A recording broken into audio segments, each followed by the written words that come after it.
அன்பான நெஞ்சங்களுக்கு என்னோட அன்பான வணக்கம். இன்றைக்கி இந்த வீடியோவில் ஐயா வழியில் இருக்கக்கூடிய ஒரு முக்கியமான கருத்தை தான் உங்களுக்கு சொல்ல போகிறேன்.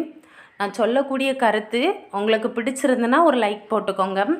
இல்லை நான் சொல்கிறதுல ஏதாவது ஒரு பிழை இருந்தால் பெரியவங்க என்னை மன்னிச்சுக்கோங்க. வாங்க வீடியோக்குள்ளே போகலாம். ஐயா வழியில் நமக்கு நிறைய பேருக்கு தெரியாது. எப்படின்னா மற்ற இந்து கோயிலில் இந்த வழிபாடு இருக்கான்னு தெரியாது. ஆனால் ஐயா வழியில் பஞ்சபூத வழிபாடு அப்படின்னு ஒரு சிறப்பான விஷயம் உள்ளே அடங்கியிருக்கு. பஞ்சபூத வழிபாடா அப்படின்னா நிறைய பேர் யோசிப்பீங்க. ஆனால் ஆமாங்க, பஞ்சபூத வழிபாடுன்னா வேறு ஒன்றுமே இல்லை. நம்ம சின்ன வயசுலேயே ஸ்கூலில் படிச்சிருப்போம். பஞ்சபூதம் அப்படின்னா நிலம், நீர், நெருப்பு, காற்று, ஆகாயம். இந்த 5 சேர்த்து தான் பஞ்சபூதம் அப்படின்னு சொல்லுவோம். இந்த 5மே நம்ம ஐயாவுக்கு பணிவிடை நடக்கிற நேரத்தில் பக்கத்துலவே இருக்குது.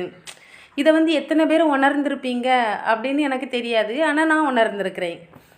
ரொம்ப சின்ன வயசுலேயே உணர்ந்ததில்லை, இப்போ தான் உணர்ந்திருக்கிறேன். அதை உங்களுக்கு ஷேர் பண்ணணும் அப்படின்னு நினைக்கிறேன். அதாவது பஞ்சபூதத்தில் முதல்ல வரக்கூடியது நிலம். அந்த நிலம்னா என்னது? மண். அந்த மண்ணாகத்தான் நம்ம நெத்தியில் நாமம் விடுறோம், வெள்ளை திருநாமம். அதுக்கப்புறம் நீர் இருக்குது. ஐயா பக்கத்துலேயே திருப்பதமாக அந்த நீர் இருக்குது. அதுக்கப்புறம் காற்று.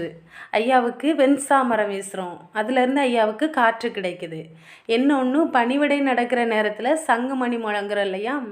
அப்போ அந்த சங்குக்கு மூலாதாரமாக நம்மளோட மூச்சு காற்றை கொடுத்து தான் ஊதுறோம், அதுலேயும் காற்று வருது.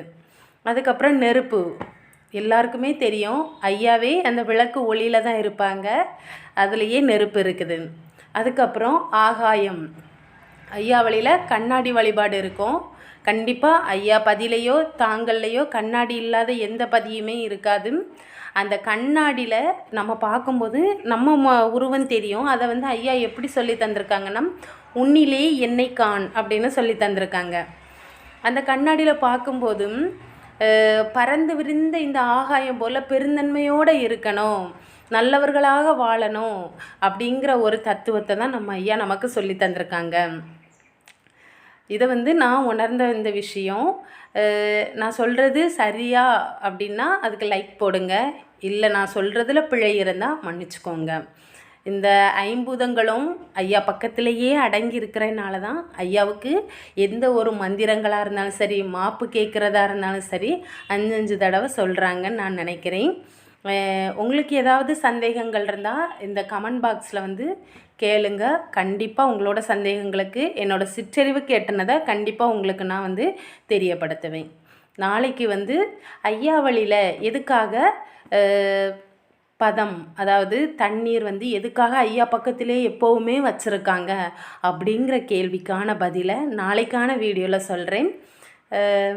பார்க்கலாம். நன்றி.